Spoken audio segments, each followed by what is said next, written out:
Hello, hello, hello, hello. Good Hello. afternoon, Hello. evening, good morning, good welcome. Good welcome. There's a new phrase for you. That must be British. Yeah, that's Like Happy Christmas. I don't know where you come spiffing. up with that one either. Yeah, off to a good start then. We are doing the This Week in WordPress show. We do this each Monday. Actually, that's not true because as the holiday season is coming up, I'm going to take a couple of weeks off. So this is our final little show before the holiday season properly begins. And you'll see that I'm joined by three guests today. We are joined for the very first time by Zach Tirrell. We're joined once more by Anne McCarthy, and I'll do their introductions properly in just a minute. But I am joined by this week's co-host, Michelle Frechette, who has had a incredibly busy week. Wouldn't you say so, Michelle? I've had a couple of weeks that have been very crazy. I've been traveling all over, so Yeah. we'll dive into that maybe a little later. We will. But Michelle, being a Yes. sort of co-host here, do you want to introduce yourself? Absolutely. So I'm Michelle Frechette. I am the Director of Community Engagement at Stellar WP, which is over a lot of brands, including the events calendar, which Zach, I'm sure, will be talking about in a moment. And we get to work together on that project, which is pretty exciting. And we were both recently in San Antonio talking about how to move the events calendar and some of our other products forward. So along with that, I do a lot of other things in the WordPress community, podcasts, having fun, and generally trying to be as helpful as possible. I predict in about 30 seconds' time somebody's going to wander past with a coffee, but I could be wrong. We'll see how that goes. He just walked in the door, so it might be a few more minutes than 2 30 minutes. seconds. Yeah, give it a little bit more time. But yes, welcome for the first time, Zach. It's really nice to have you. I'll just do the introduction, the brief bio that you gave us. So Zach is the general manager of the events calendar, iconic and orderable, over at Stellar WP. Do you want to add anything to that?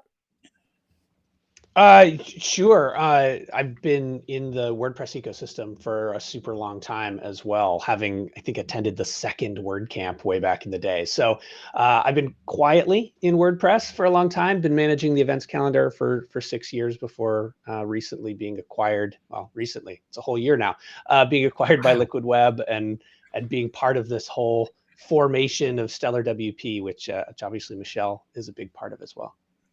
That's great. Thank you very much. Well, it's a pleasure to have you on. Hopefully, first of many journeys on This Week in WordPress. Yes, so glad to be here. Yeah, thank you. And finally, last but by no means least, Anne McCarthy, a returning member of the show. She is, of course, the Developer Relations Wrangler at Automatic. She's focused on the full site editing outreach program, and she makes videos for the State of the Word address on a regular basis. Yeah. Her voice sounds familiar. There's a reason. That was so good. There was so much Anne McCarthy in that. It was great. I know. I was surprised you weren't in the room. Yeah. Yeah, I had to. The designers did the demos. I just did the voiceover and the script. So mad props to the folks there. But yeah, they basically need someone last minute to do. I was like, all right, writing the script. Yeah. Anne works incredibly hard for the project, but specifically around the full site editing and the outreach program. We'll get on to the State of the Word business as probably our top news item this week in just a moment. But just a couple of things. If you are joining us, then and you want to make a comment, then you can do that. If you are at one of these two locations, this would be the two places really to go. It would be wpbuilds.com/live. And if you go there, then you'll be logged into Google because it's YouTube comments. You'd need to be logged into Google for that. And if you go to wpbuilds.com/Facebook, that's our Facebook group. And you would need to authorize Restream, which is the platform that we use. If you want us to see your name and avatar, go to chat.restream.io/FB if you want that to happen. But we'd really welcome any comments that you want to make, or just general chit chat is always really nice.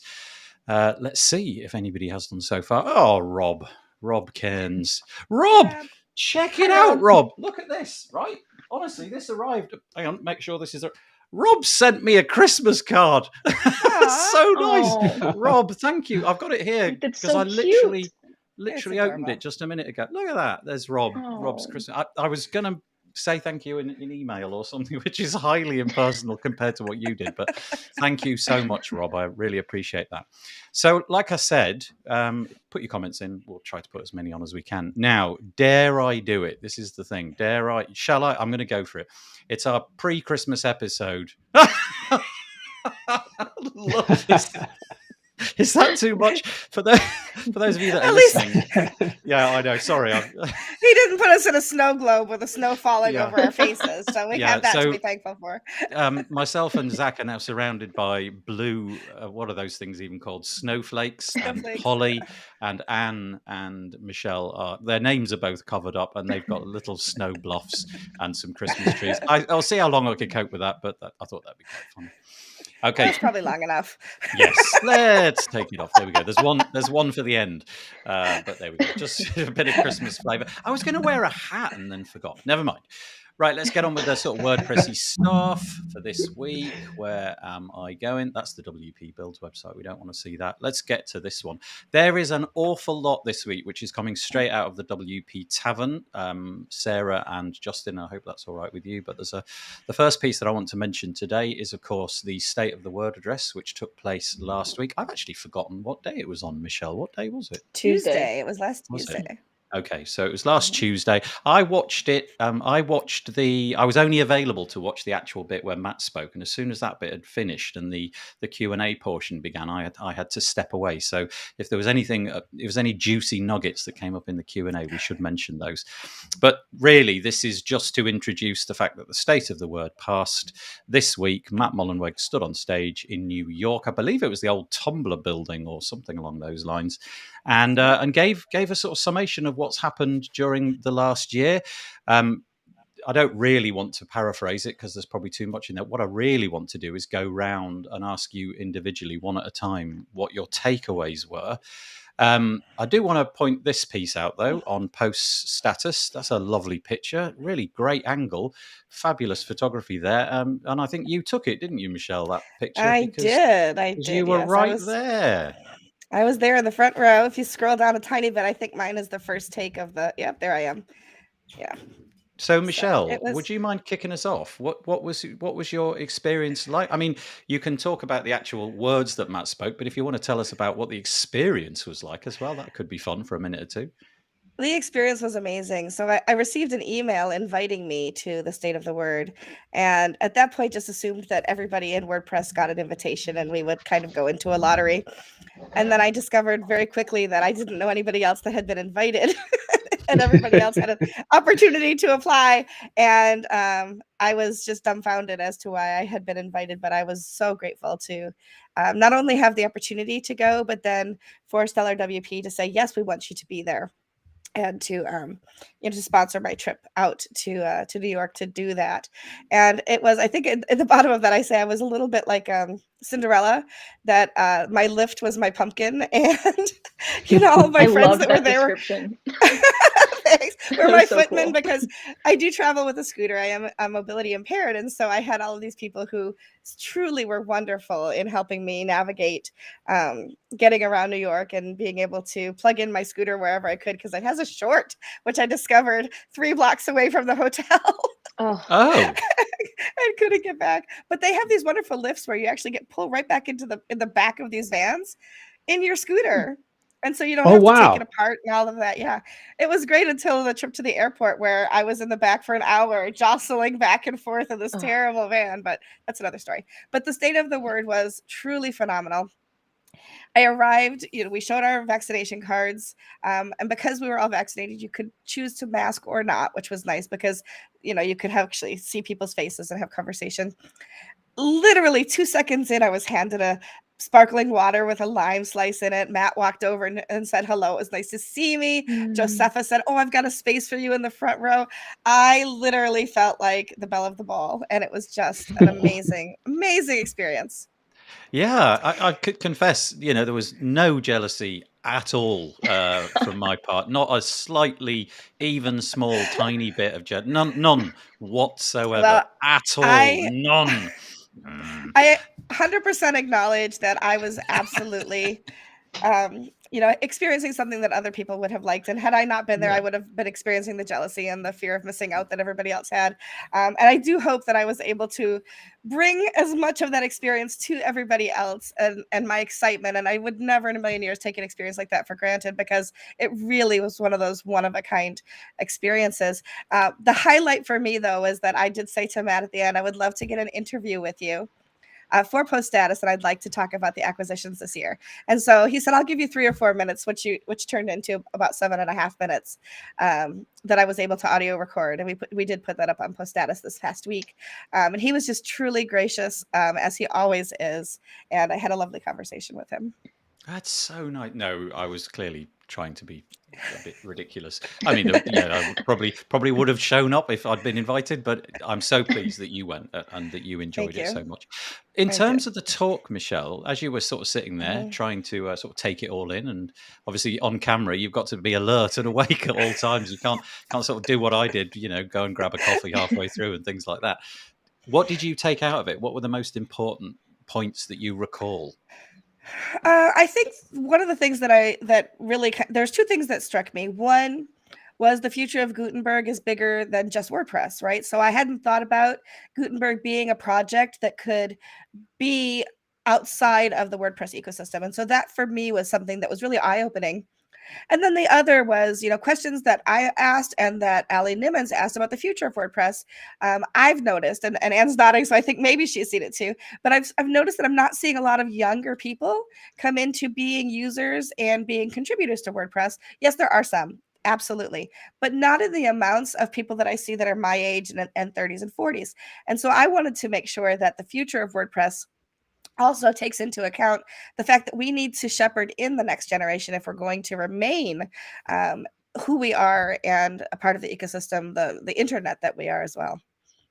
Yeah, it's curious. My children, who are getting to the point where I was becoming, interested in technology at the age that they have now reached, that they don't have any conception of wanting to own it. They are totally happy pouring all of their stuff into these silos and not having any ownership on it. They see it as just a disposable commodity, and I'm trying to persuade them, no, if you've got things that you want to say, you want to be able to have it and it's yours and you can do what you like with it, including just removing it at some point in the future. But I feel that's going to be a hard battle. I reached out to a woman who does a lot of social justice type of things on TikTok. And I said, if you want to have a blog to share what you do, I would happily build a blog for you for free because I like what you're doing. And she said, I have TikTok. I don't need a blog. I said, until they shut you down, until they silence your voice, you don't own your platform. When you are relying on things like TikTok and Facebook and Twitter even, other people can censor you because it isn't your platform.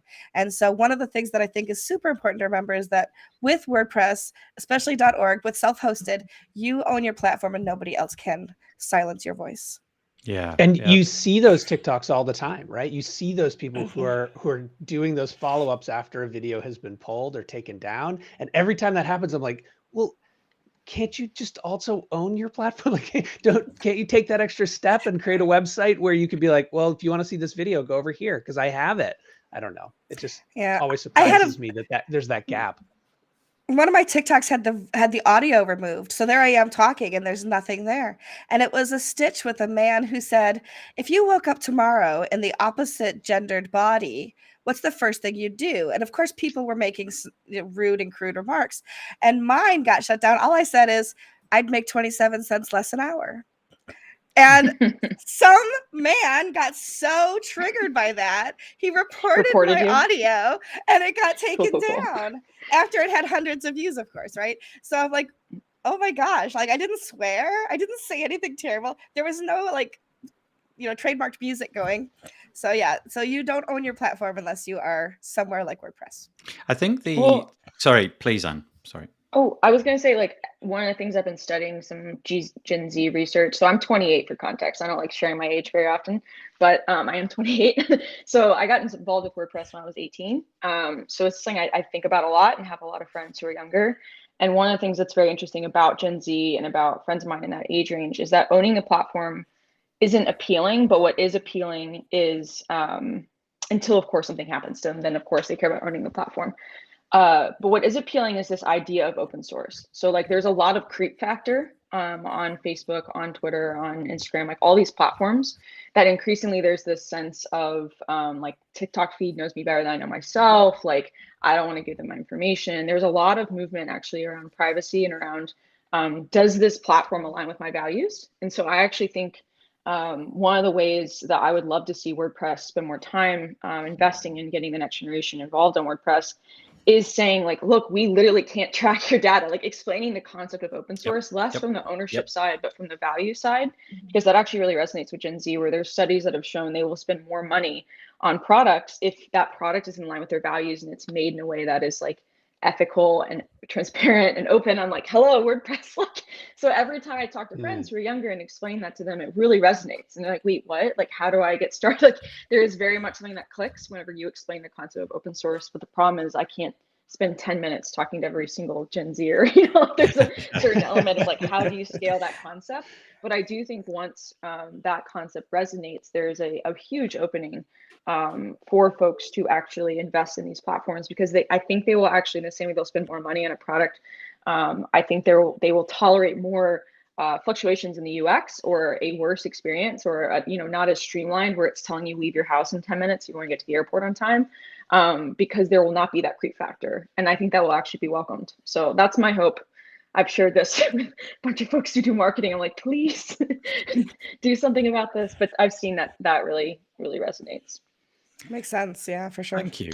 Yeah, my take on that is my children seem to be, despite how easy it is for all of us to make WordPress exist, they still find that barrier is more significant than they would wish. In other words, they simply download an app, type in an email address and a password, and they're good to go on these other platforms. And they feel that the barrier of setting it up and making it look as if you would like it to look, and all of that is a little bit high. And so obviously things like you're doing with full site editing, and hopefully will make that barrier lower than it ever has especially been. With patterns. Yeah. Like I think having patterns where you can, it's kind of like switching between themes. Yep. I think that'll be huge. We've got a lot of that actually lined up to talk about later, so maybe we'll keep that one on ice just for now. But thank you, Michelle. That was nice sharing your thoughts about that. Yeah, Zach, sure. anything come out of the State of the Word address that you were interested in? There's always a ton of interesting nuggets there. I'll extract the one that my team was saddest about. Right, there's lots of great stuff in there, but seeing the translations and kind of international work pushed out to an undefined timeline was a little sad for us. We in our business, about 40%, maybe 45% of our customers are international. So anything that can be done to help with translations and multilingual, those are things that, when it was first talked about, maybe in one of the early Gutenberg talks, that WordPress was going to take that on, we were really excited. And now it's been, understandably, right, that's not a situation where it's like, oh, I can't believe they delayed it. It's more like, that's disappointing, because we're really excited about what that can mean in terms of continuing to make WordPress really great for people who aren't writing or creating content purely in English. So that was a sad thing. Overall, I think it was great. I love what I'm seeing with the full site editor.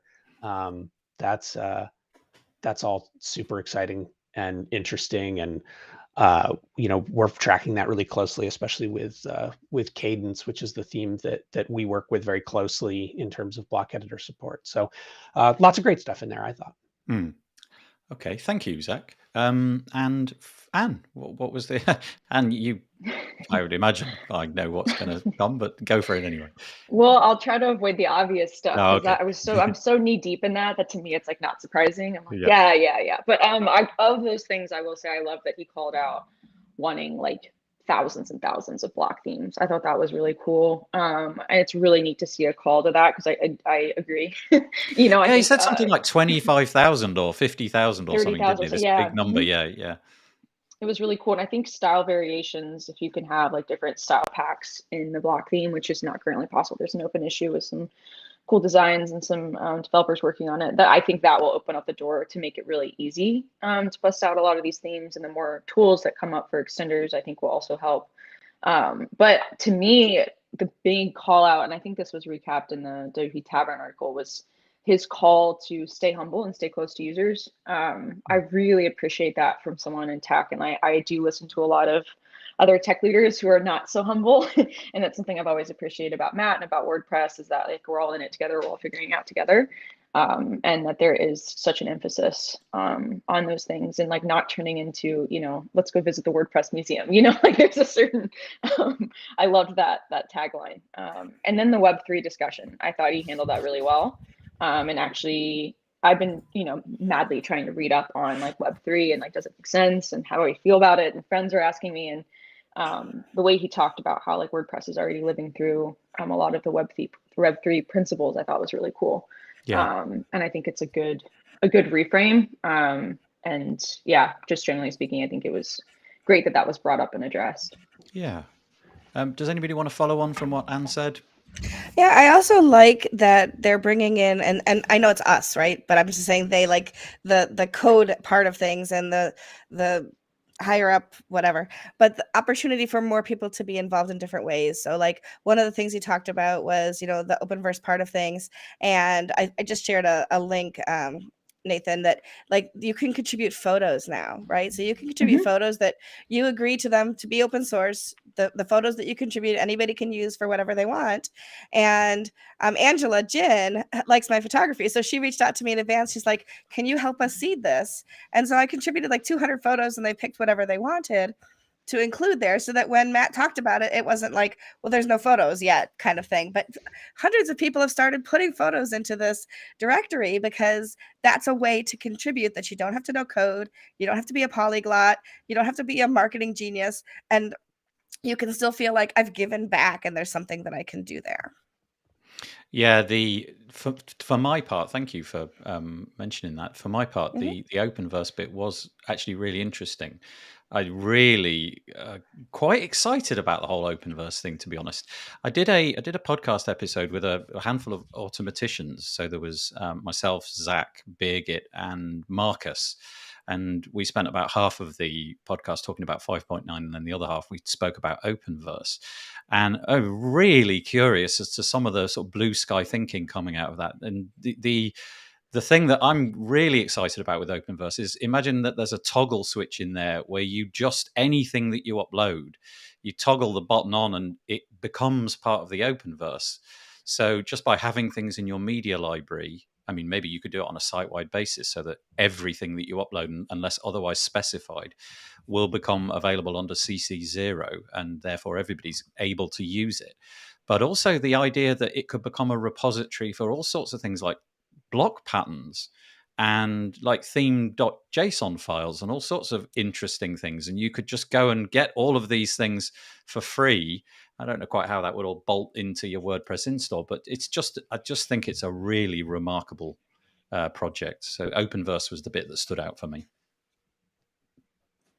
I cannot wait for Openverse stuff to take off and align with the photo directory. I love taking photos, and submitted some as well. And both, like all of these different ways of contributing, I think are so neat to kind of lower the barrier to entry and get people excited about open source and thinking about Creative Commons in a different way. Yeah, it just kind of feels like when the internet began, it felt like things like Openverse was the promise of the internet, that all that stuff was just going to be freely available and democratized. And we seem to be going in the opposite direction because, well, I guess money got involved and made it go in a slightly different direction. Let's not go into that. But I just love this project, and I'm so glad that Automatic have taken it on, and hopefully it will grow under their custodianship. So yeah, the state of the word, there was an awful lot to say. We've just touched on a few items there, but there was obviously the Web3 stuff that was mentioned. There was the translation stuff which got mentioned. There was an obvious long demo of all the things that are going to be coming in 5.9, and then there was this one, the acquisitions one, and this was another one that I wished to touch on because it was quite curious.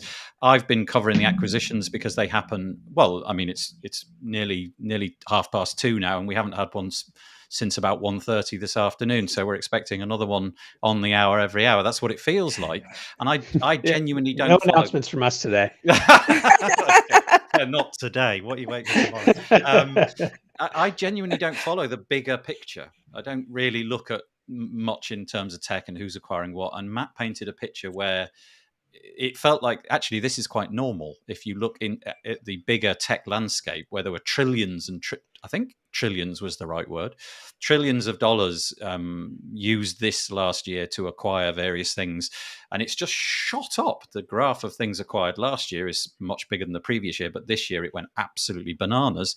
And so that kind of made me feel a bit more sanguine about it. Just okay, this is the way it's going, and this is how it's happening in the wider tech world. Thought that was curious. Oh, It's actually, also, there's the graph. Look, yeah, we're also an 18-year-old, ecosystem.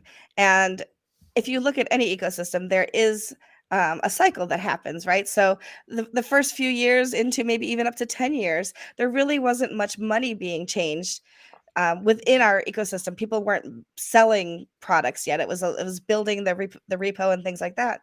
You move past that, and now people have started, after the first 10 years, people have really started to make some money. There is an ecosystem. There's money being changed.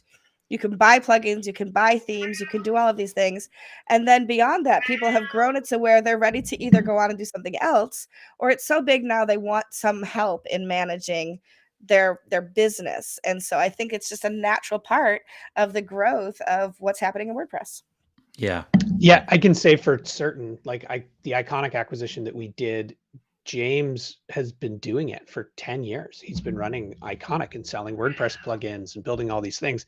And honestly, he was ready for a team. He didn't want to leave the Iconic project, but he wanted some coworkers and some people to collaborate with. So selling his business wasn't the end of something. It was him looking for, how can he build something bigger than it was just himself. And I've seen that pattern over and over with certainly all or almost all the acquisitions I've been involved with this year, which is numerous. Yeah. Having been acquired this year, I can agree. Yeah. Yeah. Oh, yeah. You've loved every minute of this year's It's acquisition. been wonderful for me. Yeah, it's been really positive from me. And instead of fewer jobs, it's actually offered more jobs. We've done more hiring because we have more resources to be able to do that. So it hasn't put WordPress people out of jobs. It's actually given more opportunities for people looking to be involved in corporations. And hire some positions that didn't make sense for some of the businesses at smaller scales. Your position in particular, Michelle, something that the events calendar talked about a bunch, and we couldn't justify a full-time role for it. But then when it was, you mix 5 or 6 companies together, and it's like, well, obviously we need somebody in this role. And so you start being able to create some jobs that weren't really you had to outsource them or contract somebody to do them, or just not do it at all in some cases. One of the things that was mentioned in I can't remember where, but Matt was talking about contributing to the project. And I think this might have come out of the Q&A section. Somebody maybe posed the question, what would be the best way to learn WordPress? And Matt's response was that he thought that contributing to the project was the best option there. I remember, and I think I saw an article from Joe Casabona this week where he was sort of saying, actually, I'm not entirely sure that's the best way. Maybe actually using it as opposed to contributing to it. But anyway, let's move on. That was a really nice address that Matt gave, and so that's on the WP Tavern. But if you want to go and see this piece, which obviously I showed you a minute ago, let me just put it on the screen. You can find on the poststatus.com website, Post Status team responses to the state of the world, and they've got a bunch of the people, Michelle at the top there, and then a bunch of other people giving their opinions. So you might want to go and read around that as well. Okay. Right, next piece then.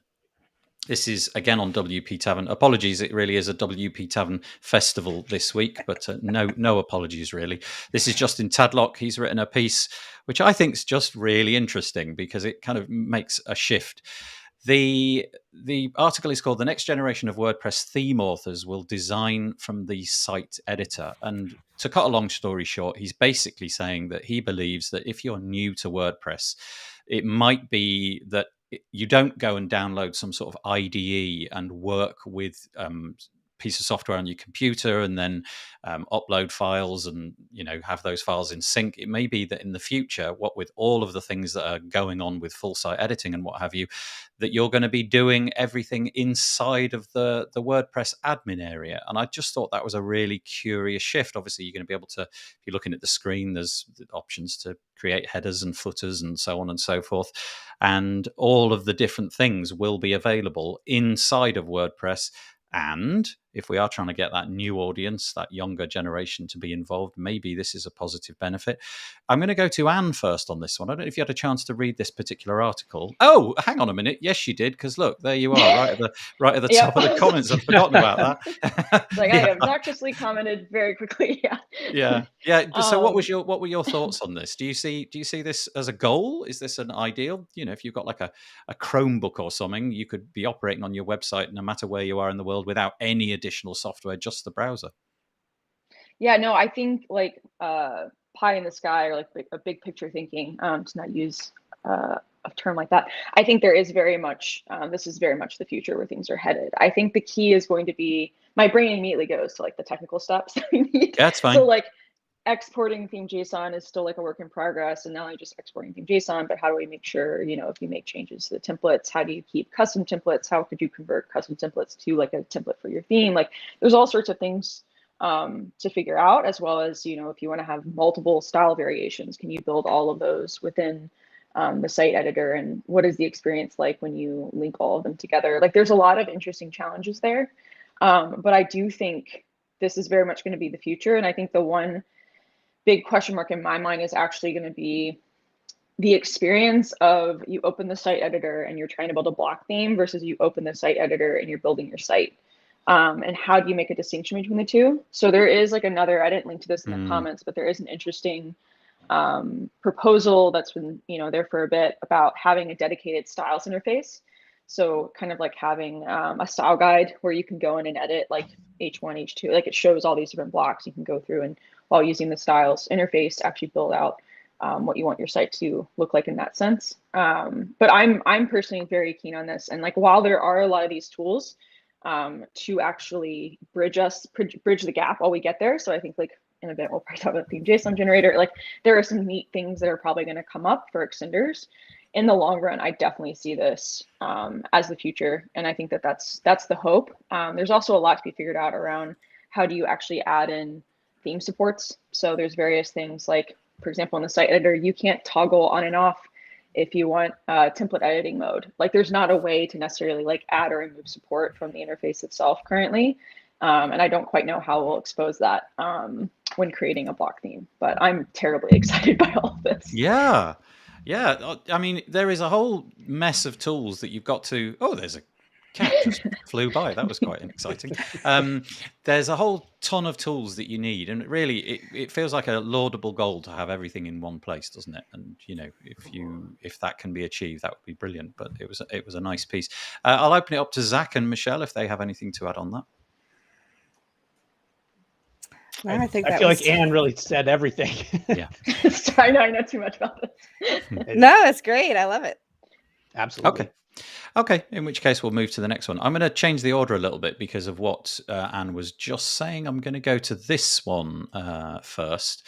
Let me just again pop it on the screen. This is over, again, it's a WP Tavern, but they're talking about a really kind of fun little tool, which has been built by David, I'm going to say Guire. Does anybody know David? I think that's right. Okay. I could be wrong. David's surname is spelled David's surname is spelled Gwyer. So I'm going with Guire. And the article is about his tool. It's called David Guire teases block theme generator app. Plans for a community of creators. And if you can see the screen, then that's pretty much all that you need to know. This is the capability to create, well, it's a block theme generator app. So guess what it does? It creates block themes, and it creates them by you just going through this really straightforward little panel of options where you tick boxes and you decide what you want the color to be like with selectors and things like that, and then it spits out all of the necessary bits and pieces that you need. You at the minute it's only got the capability, as far as memory serves, of throwing out the theme.json file, which is kind of all it needs, but I think there are plans to make it a much bigger thing in the future. And this just feels so cool. It's the sort of thing that, okay, this is hard to do if you've never done it before. A big impediment to the new generation would be something just like this. That would be a real difficult thing for somebody who's never used, I don't know, web publishing software or never come across JSON files or anything like that. This would be hard. And so little things like this seem like a really, really neat trick. The article goes into much more depth about how it all works and how the different classes and so on work. And Justin's got a few comments about how he thinks things could be done in the future. But I just thought this was a fabulous little tool, well worth sharing.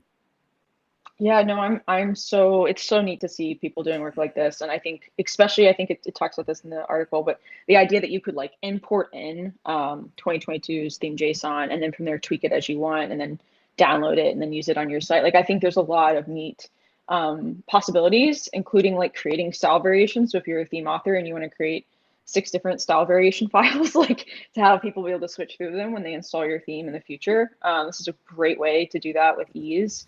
I also, one of the things that's on my mind that Rich Tabor has written a good bit about is standardizing things like typography and colors and how you communicate that as a way to make it easier to switch block themes. So when you switch themes, things aren't breaking.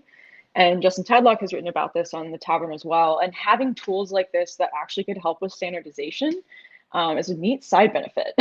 Like, as I was thinking about this, I was like, if this was the main way people got started, and there was a way to actually define these in a way that was like scalable and sustainable so that you could switch between themes easily and not just break a bunch of stuff, this could be really powerful, because that is still kind of people who are block theme authors right now kind of have to pay attention to what's happening in order to make sure the experience is solid whenever switching between themes. So I'm very keen to see some standardization happen in color naming and typography so that becomes easier. It's got a nice take in that it doesn't only offer you the option to click buttons and what have you, but it would appear that once you get into the weeds of the app, as you start to tick boxes, it then shows you what the output theme.json file will look like. And so, if you're modifying things and you change one thing, you can see it updating in real time. And so, there may be people that are learning how all this works through an app like this, and rather than trying to write it all from scratch or find YouTube tutorials that you can copy and paste from, this seems like a nice way of being educated in how it works in a really simplistic way. It's lovely. Okay. When I see a tool like this, I'm a little bit struck by, I love seeing this kind of experimentation from people, the playing around with the concepts, but I do kind of wonder, like, who is this for? Obviously it's for the person who wrote it, and maybe that's enough. And oftentimes it is enough because that's fun. But if this was the kind of functionality that was really necessary, you would think that then it would get baked in right into the previous article we just talked about was people building themes from the admin. Well, the idea that you would go generate theme.jsons in some external application, like it not being in WordPress seems odd almost, right? Like it's not a plugin in WordPress. You don't get to see when you change that duotone color how it actually affects your theme. It's all very conceptual, at which point it's like, okay, awesome, love it. You could also just do that in your text editor, right? Like if it's not actually doing something graphically in WordPress, then I don't know, it feels very abstract to me, which, don't get me wrong, I'm a dev from my background, and so I love abstract, but it does, like, I look at it and go, who's this for? I feel like it's mainly for people who are trying to dabble and learn about block themes. Like, I can imagine that's kind of like the window. So there's some people who are like, no problem with the theme JSON file, and they'll go in and they'll add the schema if they want to make sure they're, getting validated with what they're adding. But I think there is also a subset of folks who are, maybe they're site admins, maybe they're WordPress designers, and they want to get a sense of how to actually create with this. And I think this is where I am curious to see what new people enter in, because I think we all have a very like, this is the WordPress community. It's like, there's probably a lot of people that we're not thinking of, that I don't think of on a day-to-day basis. But yeah, to your point, I think this is kind of what I'm thinking of, is like, long-term, this will be built into the editor where it'll be much easier. But in the in-between period, we do actually need tools like this, because if we were to add all of this into core now, we'd have to support it for forever. And also it would be very confusing to end users if they're messing with theme. It's like, how do we differentiate those experiences of building a theme versus building your site? Because it is a different, what you're going to toggle on and off is going to be quite different. So I think in the future, we'll see it baked in some capacity. I always kind of forget that most of the people that deal with WordPress, and I by most I mean probably like 90%, they've got no interest in all of the things that I'm curious about. And I'm really fascinated by this kind of thing. And most people don't want to touch it; they just want to log in, type some text, and then click publish and upload a few images and so on. They just want to use it. And so it is difficult to get out of your silo of, well, everybody should be able to do it this way, and everybody should be doing it this way. And I think it's just curious that somebody's come along with a tool like this that makes this possible. I don't know, Zach, who the exact audience would be, but certainly also if no one uses it, that's interesting information. That's also interesting, right? Like if I'm all about, like, people are like, oh, no one uses it. I'm like, cool. Like, that's helpful for me. Yeah, no that is data. Awesome. I actually really like your framing and of it as like an educational tool, because that's actually really interesting to me. Because people need to learn what is theme.json, what's controllable in there, and so as an educational tool, it's actually really kind of cool. Yeah. Yeah, you wonder things like this. Also, I think Justin, was it Justin that wrote this one? Yeah, it was Justin. I think he made the point that these third-party tools sometimes just shine a light on where the project should be going.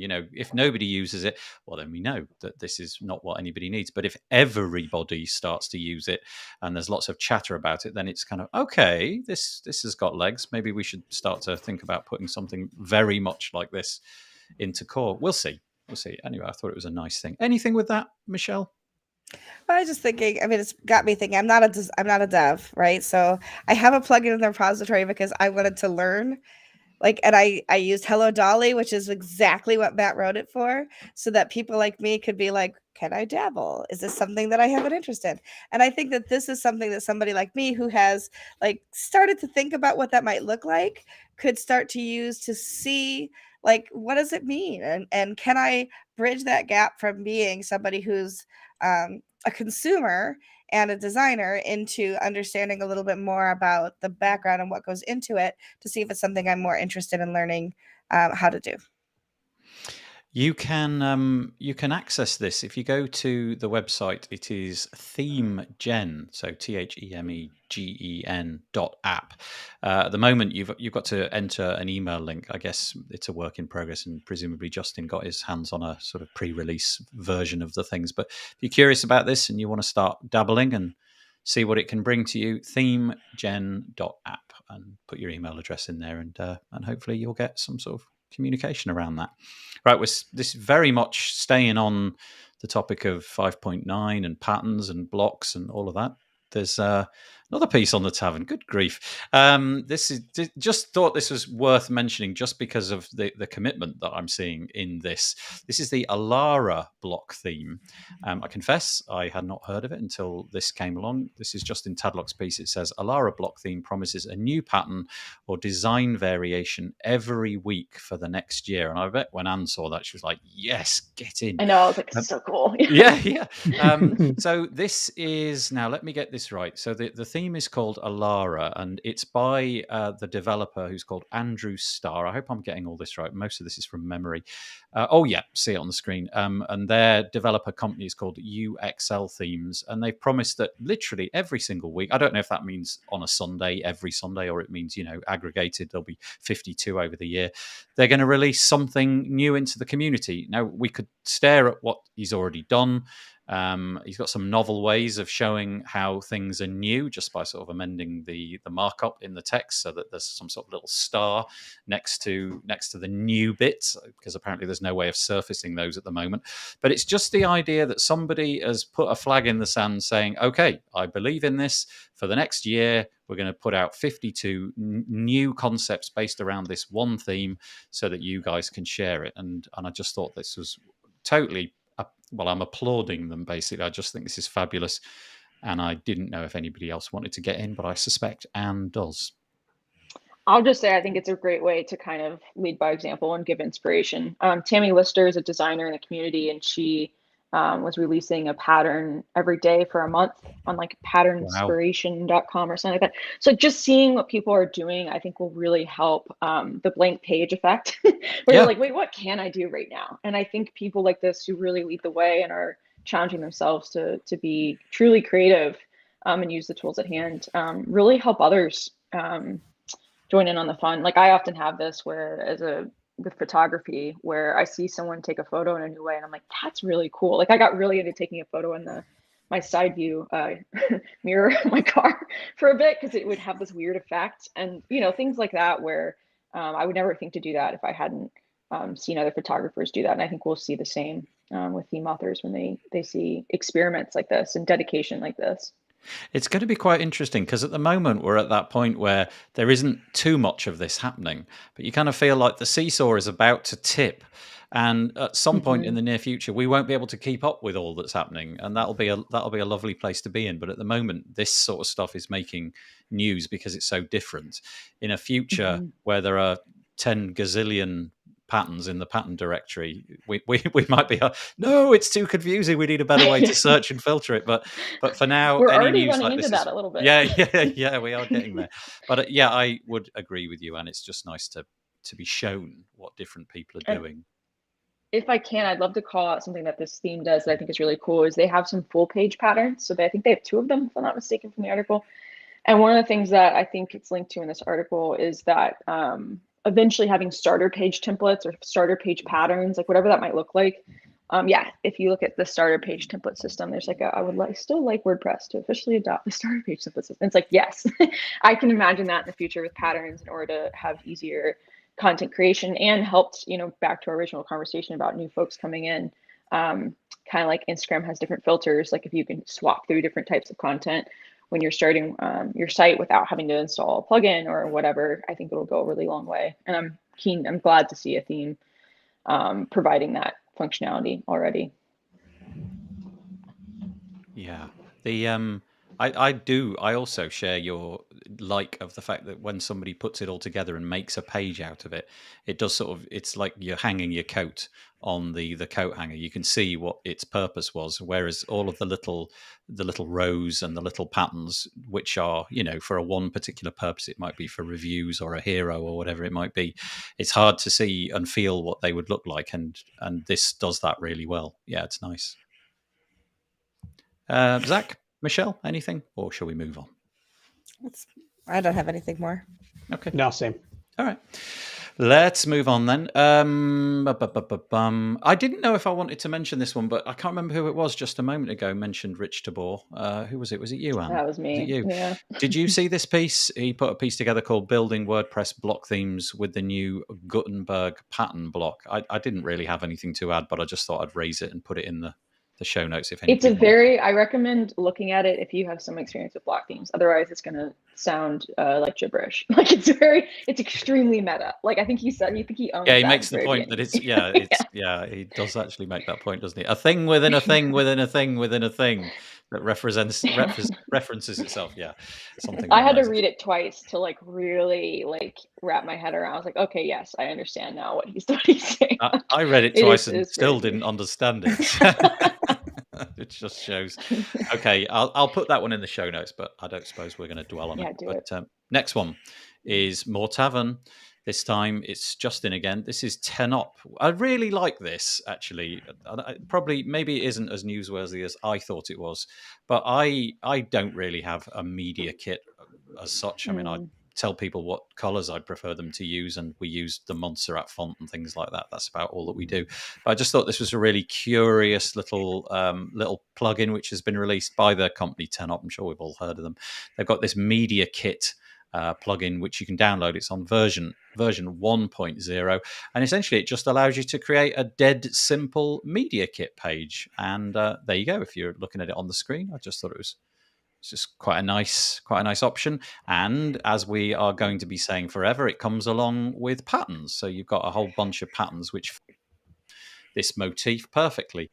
And it just sort of demonstrates you can use patterns inside any kind of thing. In this case, media kit. It might be that you've got a dog walking company. Well, we need some dog walking company patterns. But for now, I just thought this was a really curious and interesting little project. I think I'm going to use it. That's probably why I'm mentioning it. Okay. I love things like this that make you not have to invent how you want something to look. It's like I That's right. hadn't thought of, like, you can Google media kit and they're all going to look different, and then you have to try to piece together from everybody's different media kits what you like, as opposed to this where it's like, start here. This is nice. Just start here. Yeah, exactly that. Yeah, it goes that blank page effect that Anne just mentioned. Like this is a perfect kind of solution to those sorts of things. I feel the blank page thing really badly. It really actually gets me, and I feel that the way that Gutenberg works at the minute, it really truly is a blank page, isn't it? There's just a big white thing there, and so things like this where you can just click a button and you're off to the races. You can make a start. I think we'll see more and more of this. And thank you, Tenop, for putting this out there and letting us all use it. That's great. My 12-year-old son came up to me the other day. We're moving away from WordPress for a bit. My 12-year-old son came up to me this week and he said, "Dad, what is log4j?" And I thought, amazing. Good grief, what? He plays Minecraft. And so obviously this had gone into the sort of comments of the people that he was moving around with. I am not clever enough to know why this is catastrophically bad, but the fact that this thing made it onto domestic news outlets. So, for example, it was featured in the BBC. It was featured in, regular newspapers where they are not interested in technology per se. I don't know if this caught any of you out this week or anything that you were busy with. I dug into it, but like, Zach, you might know more than I do. I'll admit that I don't know a lot. The beauty of working for a hosting company means you don't have to think about it. We very much get to put our hands up. We they gave us some scripts to run. The events calendar has, I don't know, 50 servers or something. So we had to go check to make sure it wasn't there. And thankfully it wasn't there on any of our servers, which was lovely. It's mostly like a Java package, but also it's sometimes used by Apache. So it ends up being very, very broadly used, maybe not directly, but indirectly by lots and lots and lots of people. So I think the biggest, it's a big vulnerability, but also just the sheer install base of the package is kind of what pushes it out of our little tech bubble and into kind of the general consciousness, like happens once in a while with tech problems. Yeah. I also read something about how you can't necessarily tell when it's been taken advantage of. So based on the actual vulnerability, that one of the things that was coming up was that you couldn't necessarily see if it truly had been, if you had been hacked. And so that I think was one of the scariest things that I read, as well as, hospitals probably use this, small companies. It's one of those things where if you're a team of 2 people, how are you actually going to keep on top of this? And that was the part that really freaked me out, that made me kind of dig into it a bit more. I have a weird interest in security. I used to work on the WordPress plugin, so there's some of this stuff was like, ooh, how did they, how does this work? What is this log4j thing? And learning that it is a logging tool for security, and how bad it gave so much access and then didn't leave a trail. And that part to me is really scary. If you don't have a trail that you can follow, and you don't even know if someone's gotten in and they might have installed a backdoor, where do you even begin to know where they went? And I think that's the part that caught my attention. So, and I think the biggest thing was that's open source. So it's this is why, we need to take care of our open source projects. And this is why, having people who do security in WordPress, I think Matt called them out in a great way in the State of the Word. But having more folks involved in that side of things. I think Max in the sidebar is making a great point as well, which is that we often miss how much of what we rely on the internet is, and I don't know this particular one, but might be 2 guys in Milwaukee or something, right? It's not always a big project, even if it's got huge deployment or whatever. So that's it's easy to forget that. I think you're being prescient there. I don't think it's in Milwaukee, but I think it is 2 guys. I think it's in Nebraska or something like that. Yeah, something like that. But, yeah, you were pretty close. Oh, truly. Okay. Yeah. But they that meme is is actually real. Yeah, they do this thankless job, and presumably most of the time there's nothing that needs changing. But these are the 2 people. Again, forgive me if I've got this wrong, but these are the two people who maintain this little bit of the internet, and apparently they've now been sponsored by who knows who, but they've got a budget now of something like $16,000 a year to keep this little piece of the internet going. And it does kind of make you think about how resilient the whole thing is, because, imagine, God forbid, the bus scenario where these two guys are sadly hit by a bus and disappear. Then suddenly a problem like this becomes infinitely more difficult to fix. And my understanding is that essentially you could more or less send anything into this and it would interpret it, and so you could send whatever nonsense you wanted. So even a benign comment in a Minecraft towards a Minecraft server could then be executed, and obviously at that point you're in trouble. Yeah, just absolutely fascinating. But it felt to me like people with great chops in this part of the internet were rightfully panicking. That I saw things come out from WordFence on, I can't remember, but it wasn't in their normal cycle of emailing. They were basically saying, look, if you have anything that might be impacted by this, go and get it fixed now. So 2 things that I want to say about that as somebody who's not into development and all of that is, number one, those 2 men should never be on the same plane, right? Air Force One, Air Force Two. I mean, we're talking about that. The second thing is, if you want to scare people, put neon code on a black background and then show it from an angle with some kind of shadowy figure in the front, and we all go, "Oh my God, we've been hacked." Yeah. Like marketing has done its job on that one. Yeah. Zach, I'm curious, with your 50 servers, how much time did you have to devote in this last week? Even though there was no mitigation required, what was the amount? What would you estimate, roughly speaking, was the amount of time just lost to this? So thankfully, some people created some really great scripts. Like, again, the internet coming together to just make situations like this more tolerable. I think our head of engineering, Matt Batchelder, I think it took him maybe an hour or 2 for him to just, churn through all those servers, run the script, confirm that we were good. If he had found something, it would have turned into a much bigger thing. Yeah. And certainly our Nexus managed hosting team with their, thousands and thousands and thousands of servers, they spent a lot more time. I think it was pretty much the topic of the week for our hosting side of the business. It was at some point, I think, within the last 365 days where the NHS in the UK, quite a little bit of their infrastructure was taken down. Probably was a little bit longer than a year, actually. And it does make you think, we are so reliant upon this stuff working. We just fully expect that, your medical records will be held securely and safely, or your financial records, or whatever else it may be. And yet something like this comes along and really... dear me. Anyway, we'll wait. I'm sure there's another boss coming around the corner to frighten us in the next few days. Anyway, if you haven't come across this story, recommendation would be go and look for log4j, because there may be things that need patching at your part of the world. Okie dokie, let's go to the next one. This every year excites me. I love this. And I don't know if you've had a chance to read this, but when we get to the bottom, I think you're going to be tickled by this. So this is Specky Boy. If you come across his post before, at the end of the year, he does a sort of the Grumpy Designers 2022 preview where he thinks about all the things which are going to happen. And it's very tongue-in-cheek. And he talks about how AMP is going to just take off and it's going to be fulfilling and excellent and everything will work. And in order to make this happen, Google, who've been found with their hand in the till, shall we say, they're going to introduce dial-up mode initiated on Google search. And every time you do a search, Google are going to enforce a 10-second delay before the search results come. Oh, that was quite nice.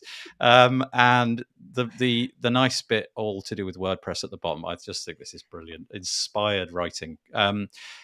He thinks that in 2022, somebody is going to modify the full site editing of WordPress, and they're going to do competitor site editing.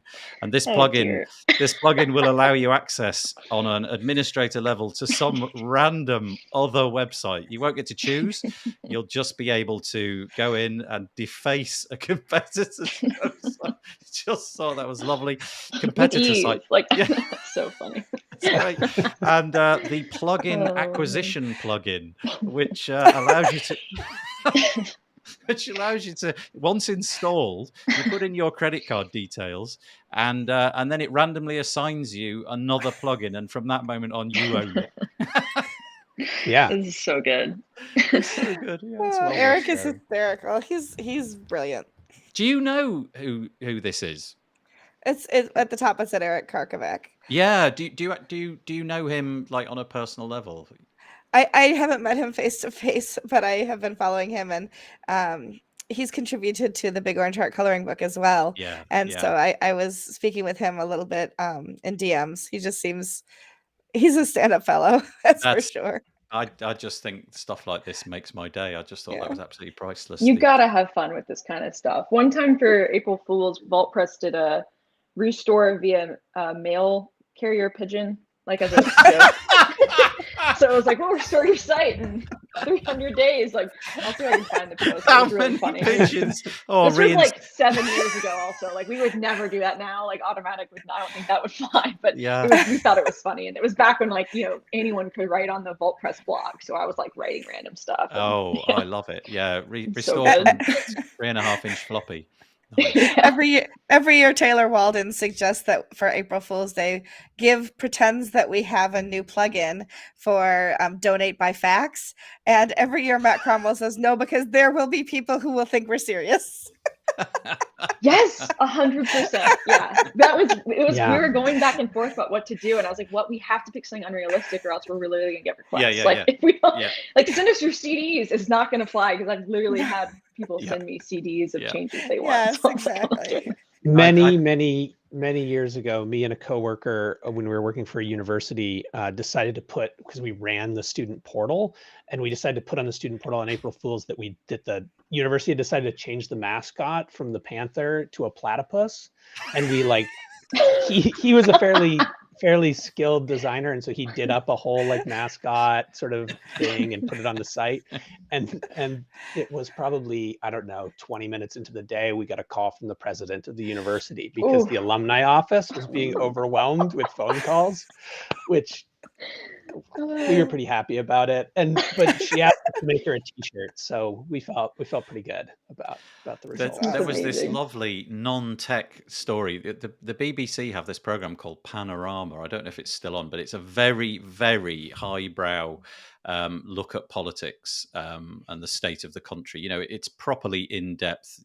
You don't watch this unless you're very interested in the state of affairs. And back in the sort of 70s, it happened to air on April Fools. I don't know how we've got into April Fools, but anyway, here we go. And they got into a story that they'd filmed this story of how the spaghetti harvest in Italy was failing because there was a blight on the spaghetti trees. And they had pictures of people literally reaching into trees, and there was spaghetti. It was almost like the fruit of the tree, and it was in some way sort of toxic. It had been marked, and people were devastated. So good. So I wonder if they had a shortage of pasta after that. Yeah, exactly. That was it. There was going to be a run on pasta, a run on spaghetti because the trees were failing. I just thought that had gone down in the annals of history. That was good. Okay, from frivolous to quite serious, actually. I want to put this message up. This is Orange Heart.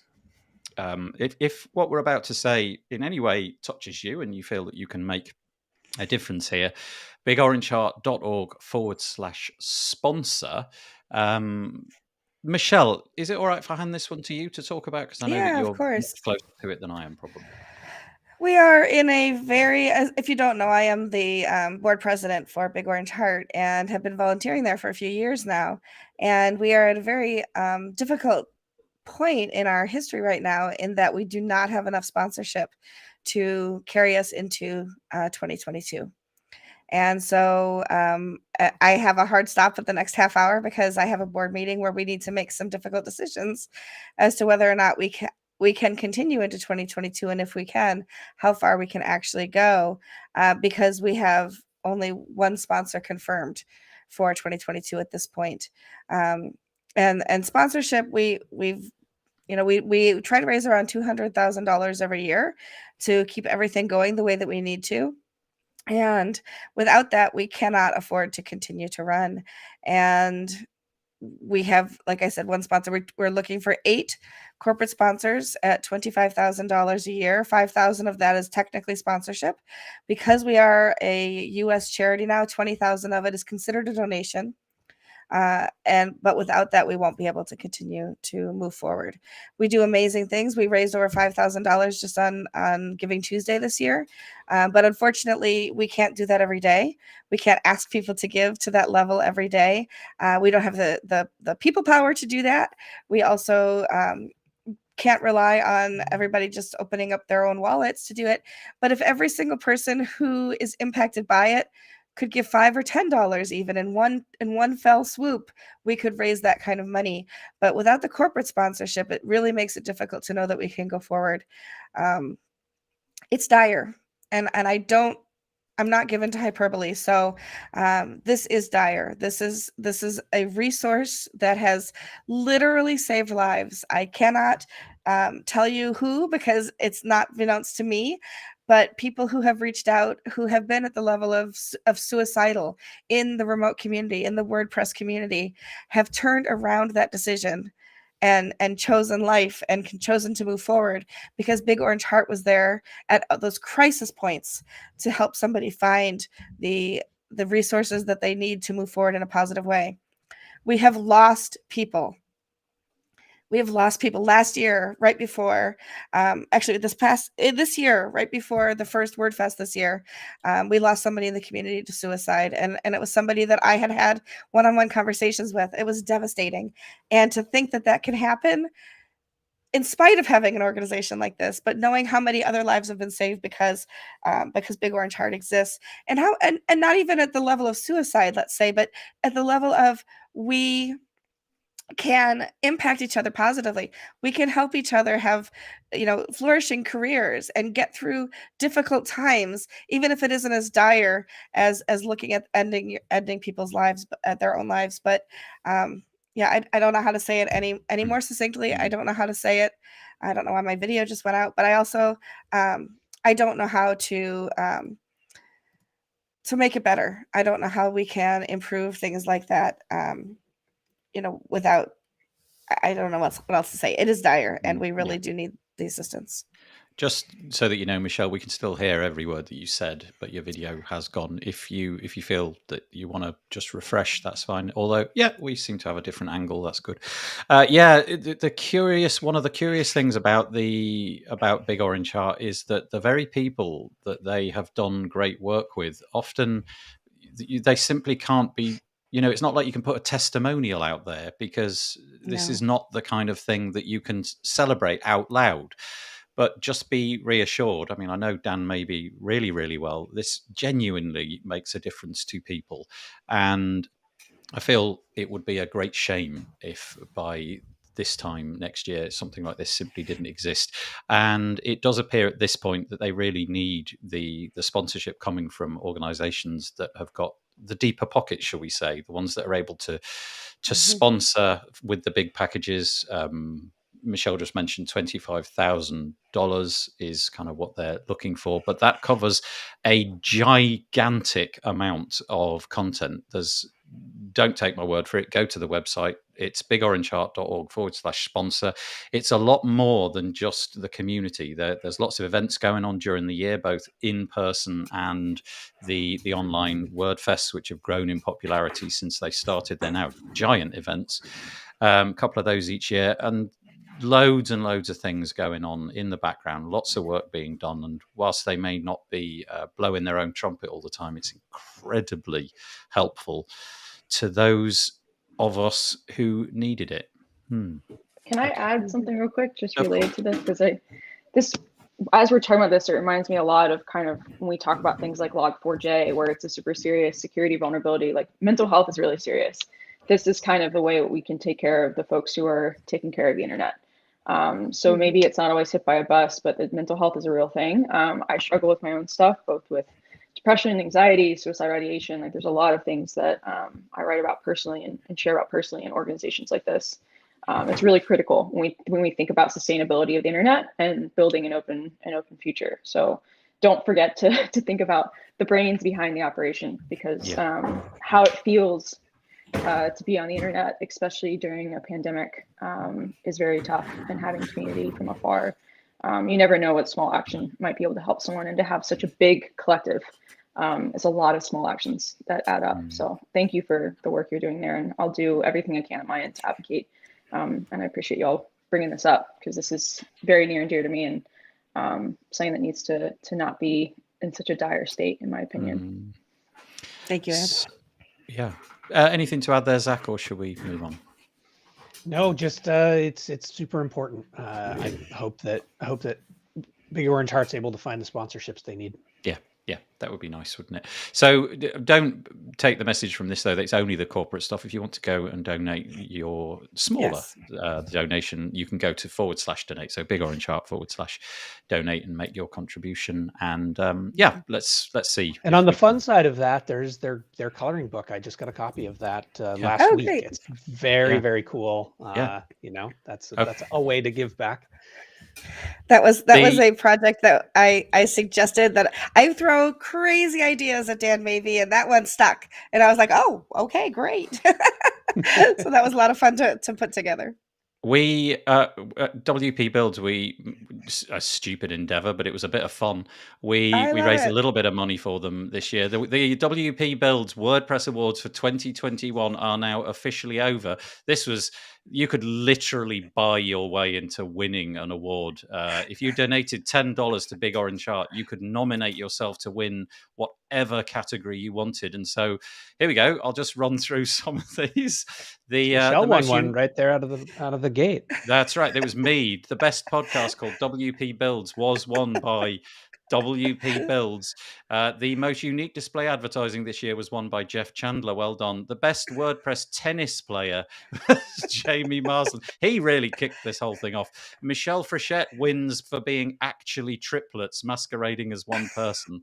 The best WordPress boomer was Bob Dunn, the least clean member of the WordPress community. That was me. And Eric Karkovitz, we've just been talking about him, the best WordPress writer who points out things how they ought to be. That's brilliant. My favorite, though, I don't remember who it was, but somebody put a serious one in there, and then afterwards they were like, "Oh man, I didn't realize this was tongue in cheek." Yeah. It was actually Daniel Shipsmith. Best online directory of WordPress live streams. We'll get to that one. Yeah, the most traitorous podcast host in the WordPress community was Paul Lacey. Bravo, Paul. Poor Paul. The best known, he nominated himself for that. The best known collector in the WordPress community was Leanne Milton. Who else have we got? The best mitten knitter in the WordPress community. Anyway, the point is, it goes on. There's loads more. Thank you to all of you for having a bit of fun with that. We'll probably run this next year, hopefully. Big Orange Heart still being around. I hope so too. And we'll get some more names on that list. But yeah, a totally ridiculous poll that you could buy yourself into winning. So thank you to anybody. You raised shy of $1,000 for the community. No. It was really? It was wonderful. You did. Yeah. Oh man, and all it took was an online form. What fun. That's really cool. Yeah, I enjoyed doing that. Okay. What else have we got? We're very short of time. We've got about 12 minutes left. Let's skip to some random stuff. I just want to point people out. Just came across this little tool this week. Just thought it was kind of nice. It's called keyframes.app. And it allows you to create animations in a GUI. You can create look at this cool little shadow thing that moves around the planet. I thought that was quite nice. And a color picker. Anyway, the best bit for me was this create an animation tool. You literally click a button, there's a timeline at the bottom, and you can create some little 3D animations. Is really cool. Isn't it cool? It's like you can't not have fun on this page. You can say goodbye to the afternoon. I want to see. Yeah, we need to get this in Gutenberg, or like at least experimenting more with this kind of stuff. I've seen some people build some plugins that can add animations within, but this is like I'm like, I can't wait until you can mess around with it. We'll get off the call and you can start. So it's keyframes.app, 3 little tools, and they plan, it says, to build some more And they've got the coolest email address. It's hello@hotdi.sh, hot dish, which I just thought was kind of fun.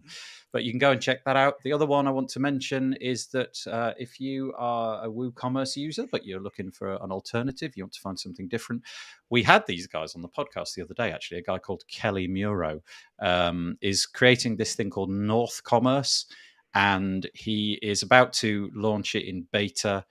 And if you get in now, you can get a lifetime price. I think it's $350, and they're going to basically give you the full Monty forever and ever and ever. Amen.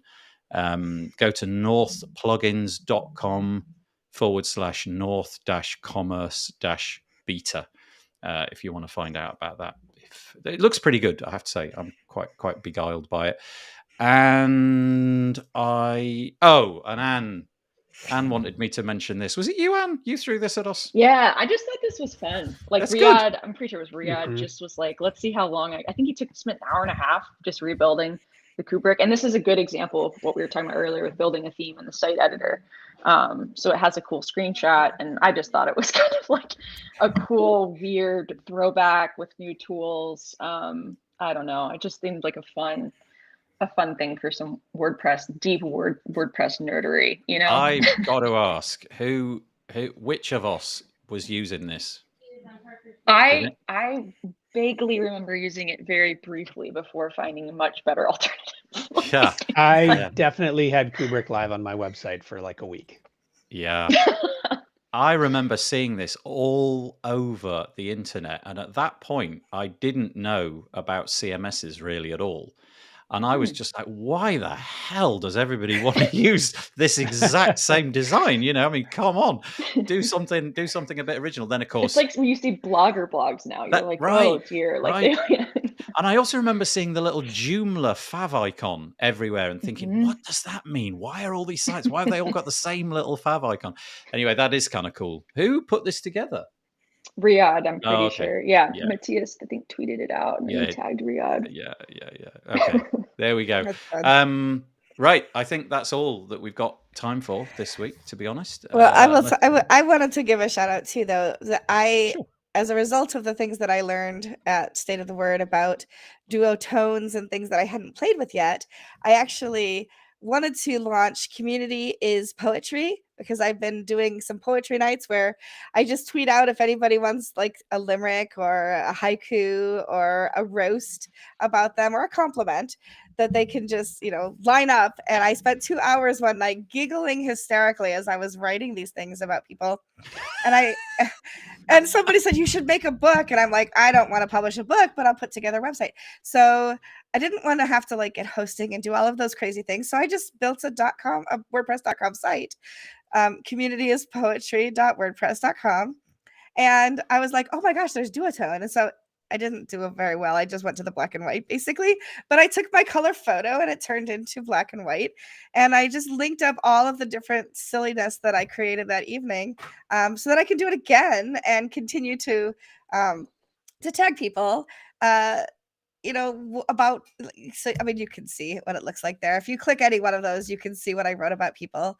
On the bottom, there's the original. I clicked the wrong thing. Hold on. It doesn't matter. If you scroll down from there, you can see as well. But everywhere that says their name, that's their tweet, their Twitter handle. I don't remember what I wrote for any particular person, but they all open. Yeah. So this guy, I don't know him. So I wrote a little limerick based on what I could see from anybody's profile. And if they had links to their website, I discovered that I'm too kind to roast people because people were like, that's lame. And then I had to like dig deep. And one person, I didn't know them at all. And I went to their website and I saw their website and I said, well, I guess your website is exciting as I could expect from a developer. Things like that, because I finally, I had to learn to dig a little deeper and pull out the fire. There you go. That's the one. The bio on your homepage. Yeah. So. Incredible. Well done, you. You know that award that I just awarded you for being 3 people? I take it back. It's 4, isn't it? There are 4 of you. Where do you find the time, Michelle? It is amazing. It was a Friday night, and I live alone, and the cats could care less about poetry, so I just tweeted it. So I'll be doing it again soon.